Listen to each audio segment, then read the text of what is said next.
am Maggie Martinez.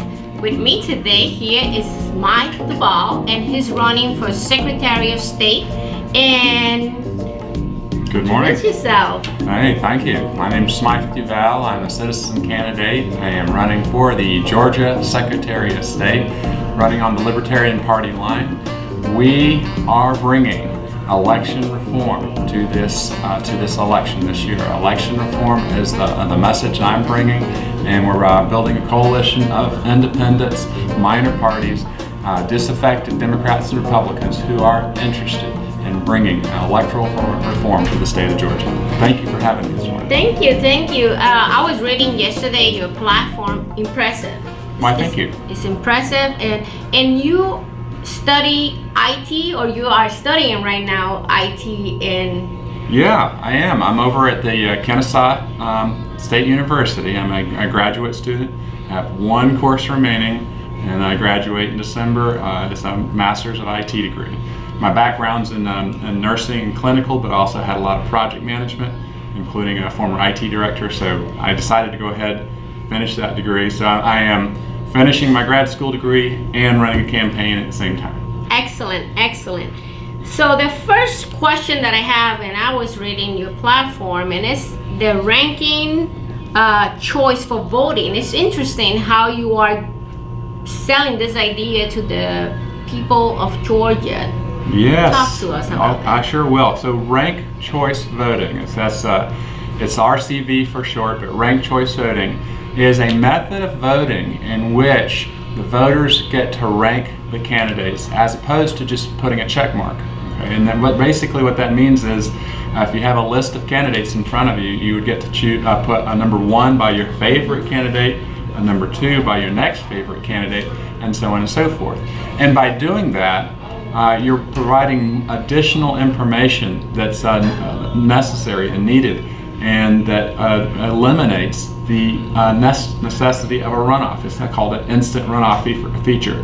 And in the state of Georgia, this is great because, as you all know, right now we have these 9-week runoffs. You have this primary. That is and then costly for the state of Georgia. Yes. Sometimes people are not aware how costly a runoff for the state of Georgia is.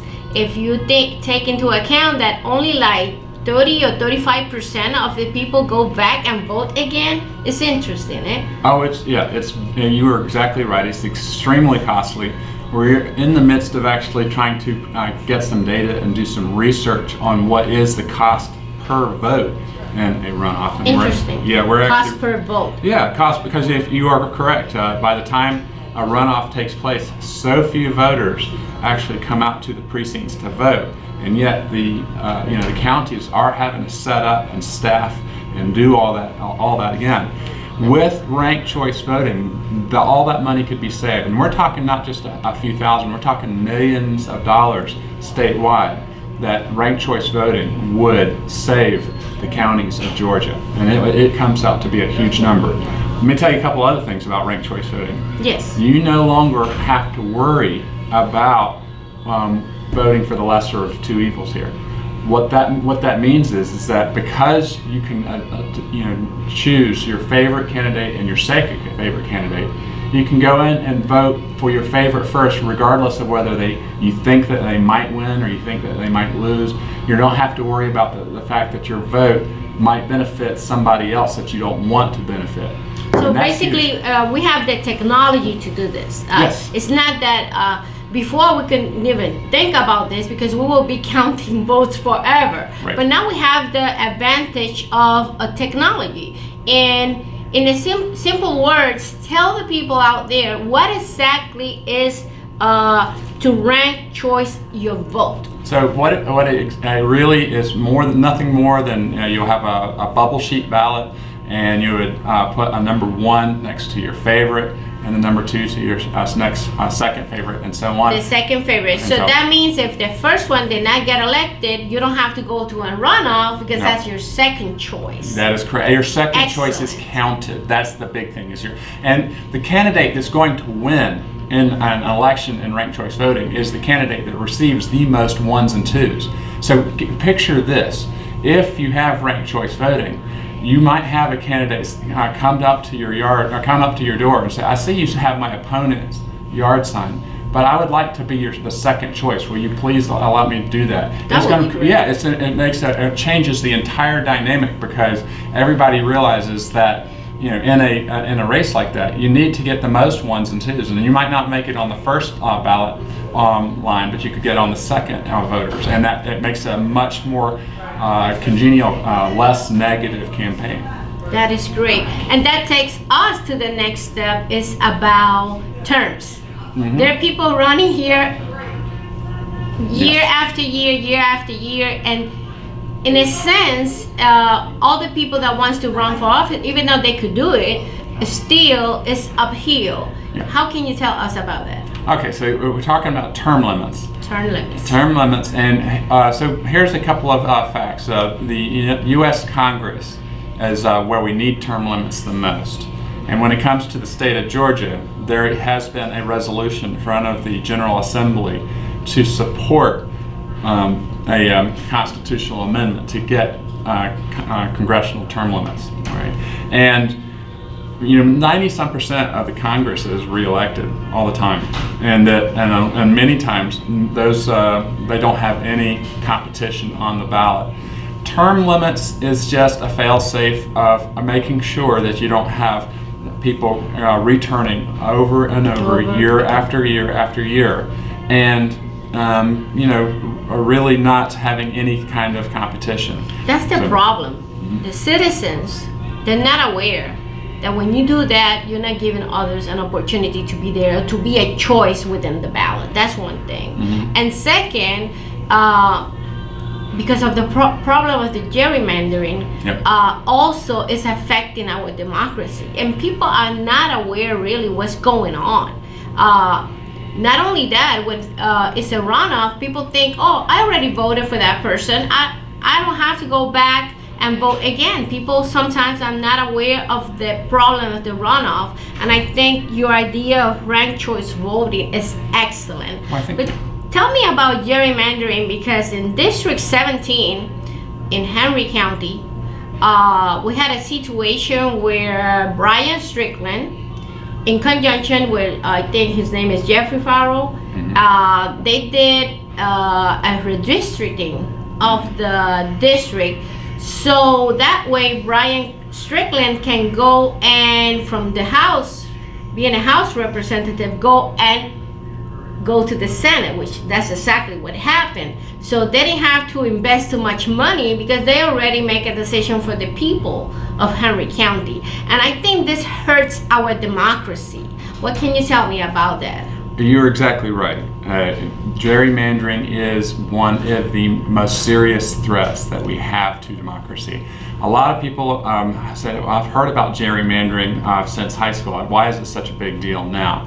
They are correct. Gerrymandering has been a part of the United States for the last 200 years.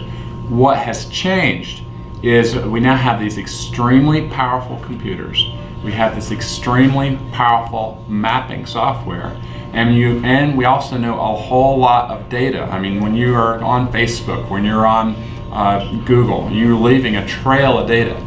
And what's possible now is that because people are so predictable in the ways that they vote, they can actually draw the district boundaries through people's backyards, through people's neighborhoods, and they can select with an amazing amount of predictability how that district is going to vote. The art of gerrymandering is wasting your opponent's votes. Remember that. It's wasting your opponent's votes.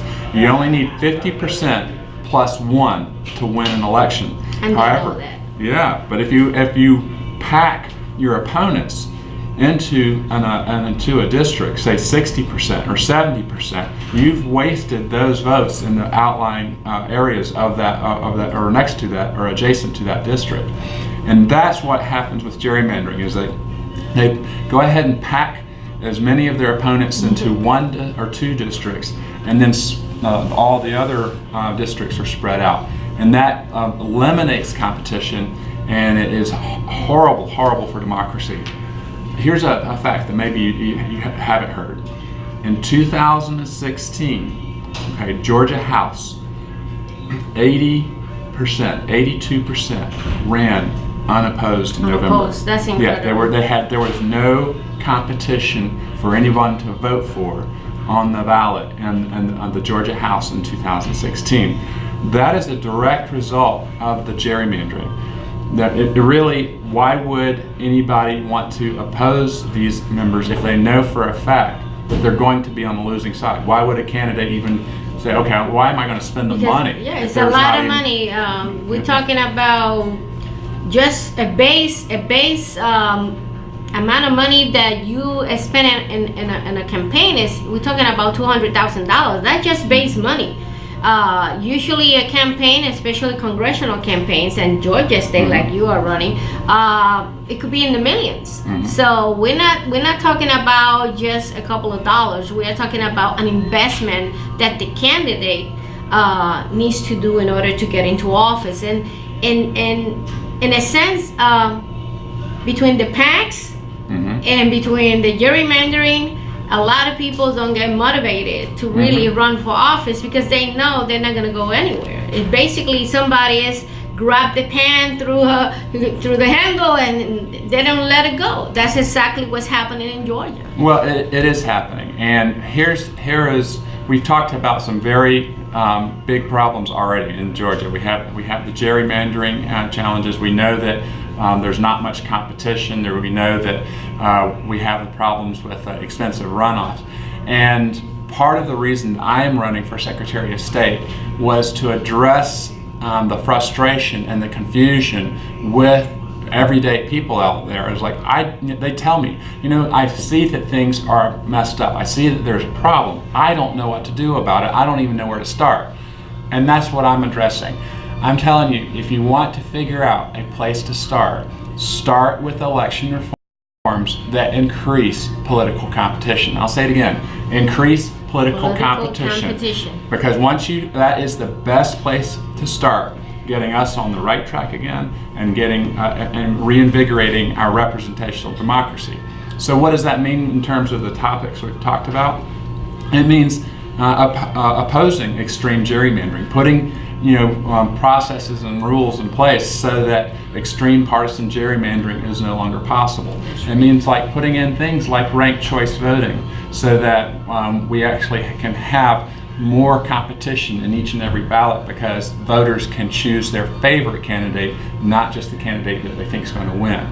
These are the type of things that will increase competition. This is the type of thing that will get us on the right track again. Not only that, one of the main concerns that people are having out there is voter fraud. Yes. And you saw President Trump talk about this all the time. And do you think in any way we are just making this a huge problem, or it is a real problem? Well, it's an interesting thing that the Republicans choose to harp on. I can tell you right now that the number of instances of impersonation fraud are so low, they're almost difficult to find.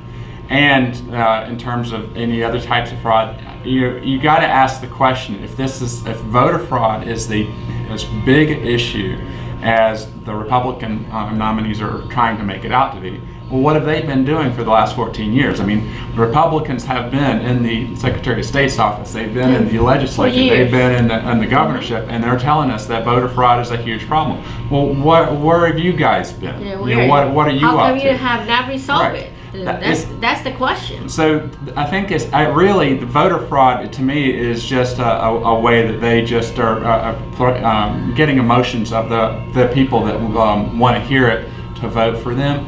I'll tell you that the real voter fraud that's taking place in the state of Georgia is being perpetuated by the legislature, and it's called gerrymandering. Yes. Because gerrymandering is by far diluting and denying way more people to vote than any kind of impersonation fraud at all.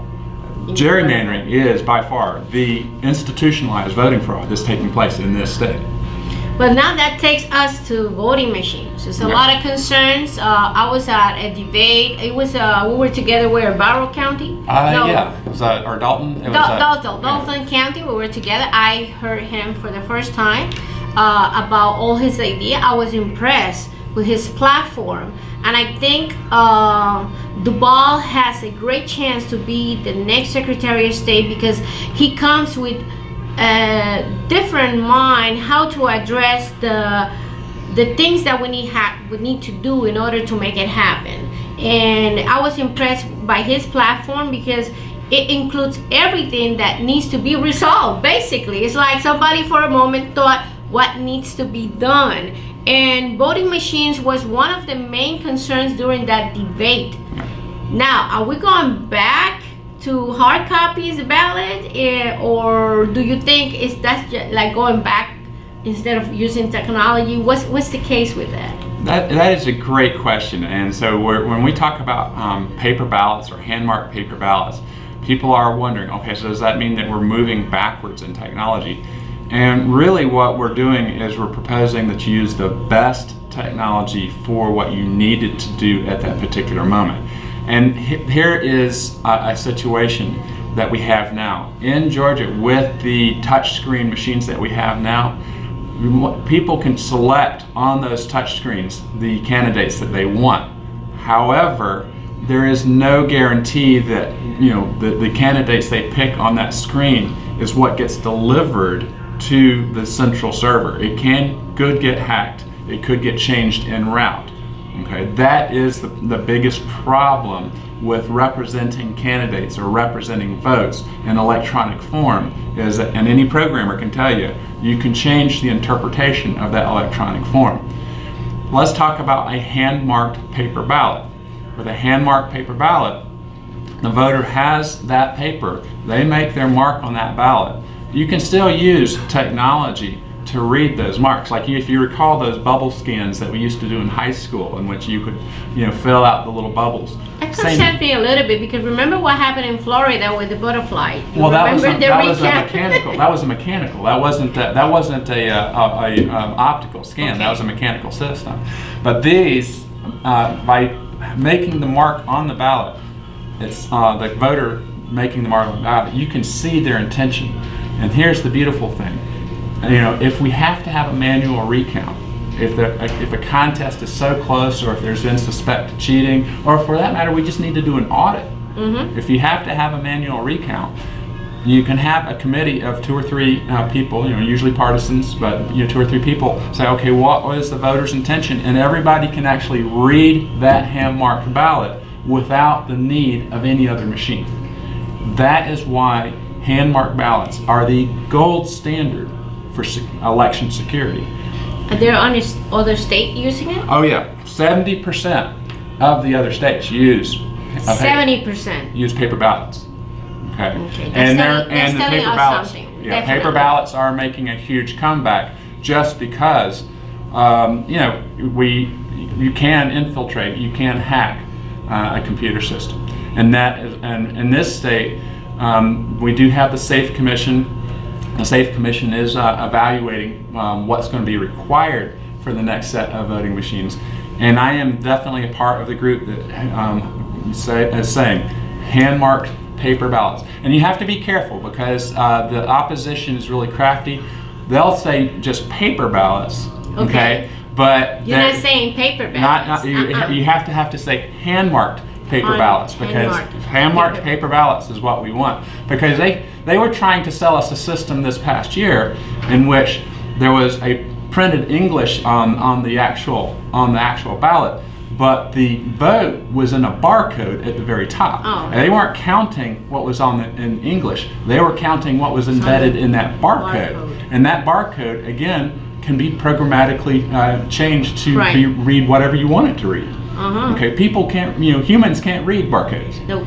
Okay, so that was how, but they were calling that a paper ballot. I know. So now you have to be very, very specific. So the people that out there, it's 2 different things that he's talking about. They're talking about paper ballot. He's talking about it's a paper ballot, but the voter marks who they're voting for, and then you have a mark, but only he used the word intention, and this is in law, it's very important, the word intention, because let's say I mark a little bit out of my box, but the intention was for that one. So in a sense, you know, the human eye sometimes is better than anything else, isn't it? In this case, and to guarantee your vote, we are here today with Smythe DuVal. DuVal is French by any matter, but you're born here, right, in Georgia? I wasn't, no, but I've been here so long, I might as well be a native. Yes. I'm a native too already, so you know how it is. People are talking about also ballot access equality. Okay. And let's define first, for the people that are listening to this program, what is this about? Ballot access equality. So a lot of people do not know this, but in the United States, most all over the United States, and in particularly in Georgia, minor party candidates such as libertarian candidates, green candidates, and independent candidates, they do not have the same set of rules for getting their names on the ballot. Oh, that's not good. No, it's not good. Oh, no. And ballot access equality is just talking about, okay, let's treat everybody with the same set of rules. For a Republican or a Democrat in this state to run, say, for the Georgia House, they go down and pay a filing fee of, and that's it, $400. $400, and you go and sign a few forms. You give your $400, and that Republican or candidate or Democrat candidate's on the ballot. Now, if you're an independent or if you're a libertarian or a green, you don't have that access. What you have to do is go out and collect petition signatures, 5% of the total of the number of people in that voters in that district. So we're talking somewhere about. But in your case, it's a state, right? Well, in my case, it's a little different. But let's. That's what the petition. Area. Yeah, petition signatures, and the state gets to challenge those signatures, and it's very arduous. We had two candidates that near here that tried to do it, and it's hard. It's very, very difficult. It's very steep. It's very steep. It's almost impossible. It is. Now, Congress. Let's talk about that for just a second. Georgia has the worst, most restrictive ballot access laws in the entire nation when it comes to Congress. No third party has been able to get their name on the ballot since 1943. That's serious. It's serious. And we actually have situations in which the Democrat or the Republican is running unopposed, and they still will not, would not allow a libertarian, a green, or an independent to run on the ballot. And that's the issue. We want to increase competition. The best way to get the United States to get Georgia back on track when it comes to representation is we have choices. The people of Georgia need to have choices in the ballot, and what we have right now, that's not what's happening. Yep. And you see it everywhere. Think about this for a moment. If you have a race in your district in which they're unopposed, is there a campaign? Is there an actual election going on? What is the community impact of these politicians running unopposed? There's no campaign. There's no barbecues to invite people to. There's no nothing. There's nothing. There's no debates going on. There is nothing. My two children did not know that we had local elections because they had never really seen a spirited, engaged, community election, and that has to change. It has to change. Yep. Definitely has to change. And we talk about the term limits, but we also want to talk about how do you see yourself, or do you think it's a good idea that the Secretary of State, instead of being partisan, be non-partisan? And with that question, I want to add too, do you think it will be okay if the Secretary of State can be in office 10 years? So that way his or her decisions can be for the people of Georgia. Okay, so the Secretary of State traditionally was a kind of a low-key, nonpartisan position for many years. And a lot of people don't know the Secretary of State is responsible for managing elections, but they also have other administrative duties, including professional licensing, occupational licensing, business and corporate licensure, the securities industry, charities. So there's a lot of administrative functions that the Secretary of State does. It wasn't until the 2000 election that the Secretary of State became a politicized election, and that was because of the Bush versus Gore problems down in Florida. And ever since then, it's become a politicized position.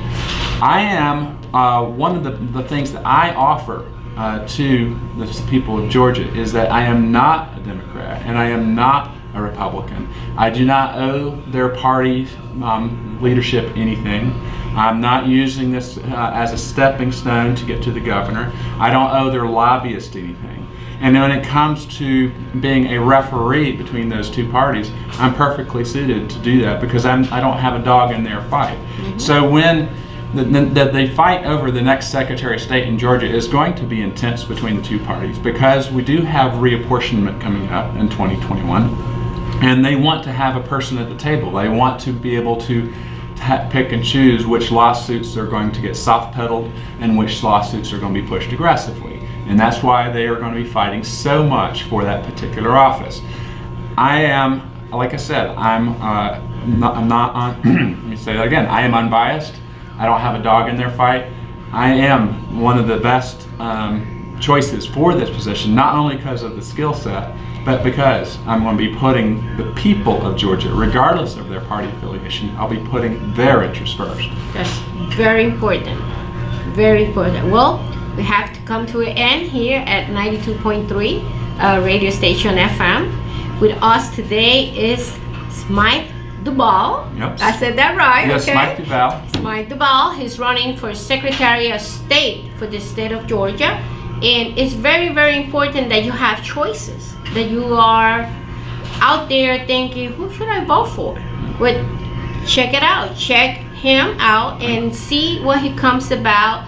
And to finalize you got a couple of minutes to tell the people of Georgia why they should vote for you, and look at that camera. Okay, so again, my name is Smythe DuVal. You can find my website, duvalforgeorgia.net. And I am running to be the Georgia Secretary of State. I am a citizen candidate. I have experience in information technology, but I also want you to know that I worked as an inpatient nurse for 9 years, and so I was also a customer of the Secretary of State. I've also worked very, very hard. I want to let all the nurses out there and the techs out there know that the issues that we all know about in the hospitals and in home health and different services, I am aware of those issues, and I'm going to be bringing a voice for you to the Secretary of State's office. I want to let voters know that I am a person who has the skills, that has the technical background. I will be finishing an IT degree. I am the only Secretary of State candidate that has IT management and cybersecurity and risk management experience. And I will be bringing that to the table. I certainly appreciate the opportunity to interview you today here at the Power 92.3. Thank you so much for having me. Again, Smythe DuVal, duvalforgeorgia.net. And again, thank you so much for having me. Thank you for coming. Now, don't forget to tune in the Power Seat interview with Maggy Martinez, and our guest is Smythe DuVal, and he's running for Secretary of State for the state of Georgia. Until next time.